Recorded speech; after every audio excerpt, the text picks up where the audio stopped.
Hello everyone, আসসালামু আলাইকুম। Welcome to my Fatema's blog. কী অবস্থা, সবাই কেমন আছেন? আজ নিয়ে এসেছি আমি দুনিয়ার সবচেয়ে সহজ একটা রেসিপি। ডিম রান্না করা আমার কাছে খুব সহজ মনে হয়।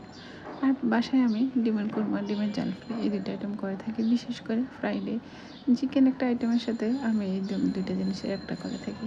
তারপর আমি এখানে আজকে নিয়েছি ৫টা ডিম। ডিমগুলোকে আমি সিদ্ধ করে একটু ভেজে রেখেছি, হালকা আছে। তারপর এখানে আমি ফ্রাই তেল দিয়ে এখানে পেঁয়াজ কুচি দিব, দিয়ে আদা বাটা, রসুন বাটা। আর কুরমার মেন মূলত হচ্ছে কাজু বাদাম, কাঠবাদাম, পেস্তা বাদামের পেস্টটা। এটাই হচ্ছে ডিমের মানে কুরমা বা চিকেন কুরমা বলেন, কুরমার মূলত মশলাটা। তারপরে এখানে দিয়ে আমি এটাকে ভালোভাবে কষিয়ে নেব। যখন উপর দিয়ে তেল ছেড়ে যাবে তখন বুঝতে হবে যে আমার কুরমা মশলাটা হয়ে এসেছে। তারপর আমি ডিমগুলো ছেড়ে দিয়ে উপর দিয়ে দুধ দিয়ে দিব। দুধ দেওয়ার পর সাথে একটু ঘি অ্যাড করে দেবো আর চিনি স্বাদ মতো। যাদের কাছে ভালো লাগছে, thank you for watching my ভিডিওটা।